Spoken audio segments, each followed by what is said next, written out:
5 tips that's going to help you improve your driving and also hit more fairways, outdrive your mates and lower that handicap. So issue number 1 we see with a lot of golfers who set up to drive it is where the golf ball is positioned relative to the feet and also where the golf ball is located on the ground. So issue number 1, what we see is a lot of golfers will place the golf ball too far forward in the stance, the chest gets a little bit too far ahead of the golf ball, and then from there the left shoulder gets too low to address, right shoulder gets too high.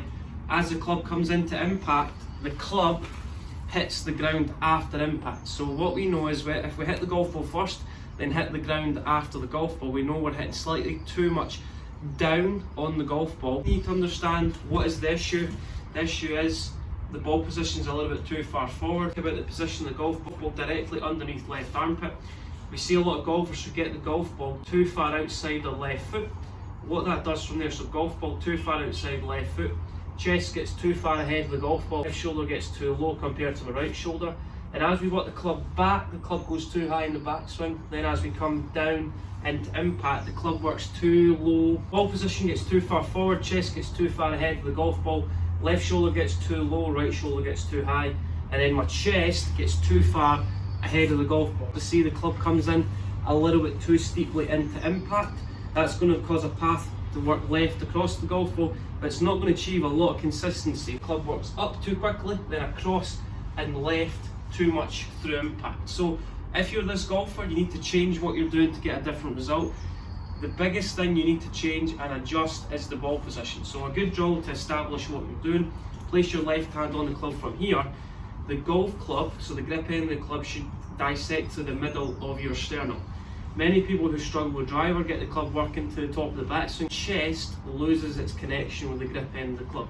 So they get to the top of the backswing, then as we come down into impact, the left shoulder works down and forwards for too long, so the chest gets too far ahead of the grip end of the club, too far ahead of the golf ball. Going to hit down, the path's going to work a little bit more to the left. To create a different result, you need to change what you're doing. When you set up to any golf ball, it's establishing what you need to do with your feet and also the ball position and the spine angle that you create at address that's going to help you achieve a little bit more success with driver, but also give you the best possible chance of maximising your potential with your driver.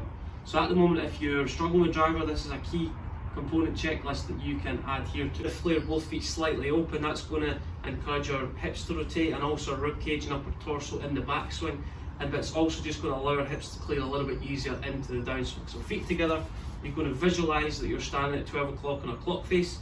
You're going to flare your left foot open to about 10 o'clock. Then you're going to take a bigger step with your right foot. You're going to flare your right foot at 2 o'clock. So left foot 10 o'clock, right foot at 2 o'clock. That's going to allow our knees, our hips, our shoulders, our upper rib cage to start rotating, to free it into the backswing if you have minimal hip and shoulder rotation. It should slightly be wider than my shoulders. When we're hitting an iron shot, our feet are going to be a little bit narrower together, but when we're hitting driver, because the club's longer, we're swinging faster, we need to create a little bit more stabler base, so our feet are wider. It's going to help us keep our balance a little bit easier into the backswing and also the downswing. We want the ball position to move further forward than our left armpits. The left armpit's a good baseline. Ball position directly underneath your left armpit.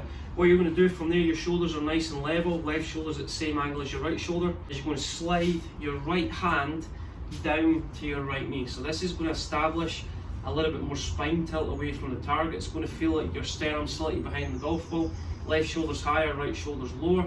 That's going to enable us to hit slightly more upward driver, but if you're somebody that lacks club head speed, we want to add a little bit more spine tilt that's going to help us generate a little bit more upward strike, but also help us get the ball in the air a little bit quicker with less spin. If you get your chest too far ahead of the golf ball, we're going to come down on the golf ball a little bit too steeply. We're going to increase the spin, but decrease the distance. Slide your right hand down to your right knee, place your right hand on the club, left shoulder's higher, right shoulder's lower, sternum is slightly behind the golf ball, fixating my eyes on the back edge of the club head.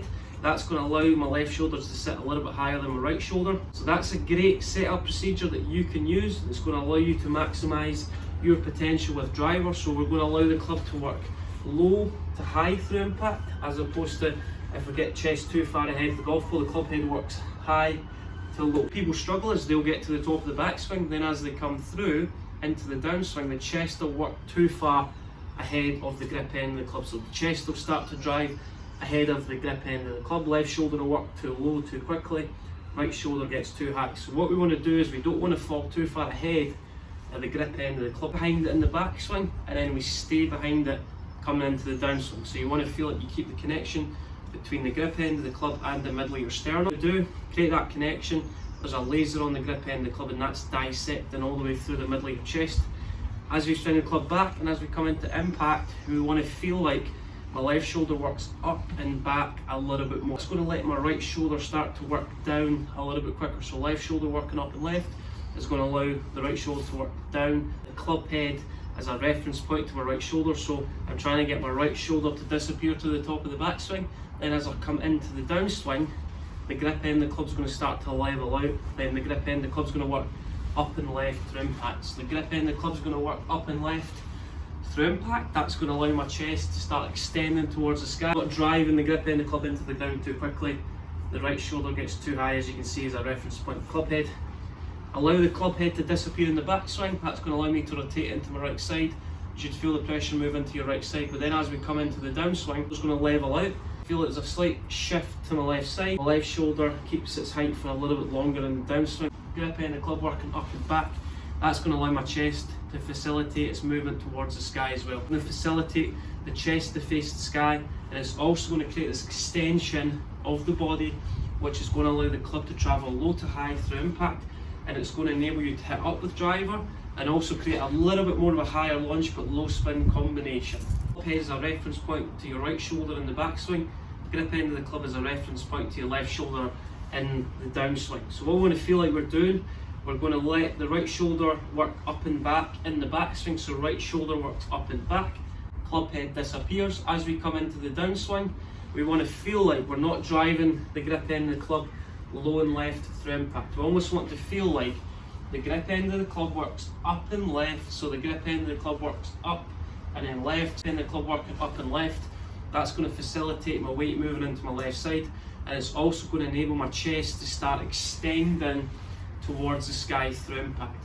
Many people who struggle with driver get the chest working down and forwards for too long, then the left shoulder doesn't work up and back. Extension of the body happens a little bit later into follow through. Shoulder working up and back, chest to the target is a great combination move that's going to help you achieve a little bit more success with driver, but it's also going to create higher lunge, lower spin combination as the contact's slightly higher in the face, but we're reducing the dynamic loft coming into impact.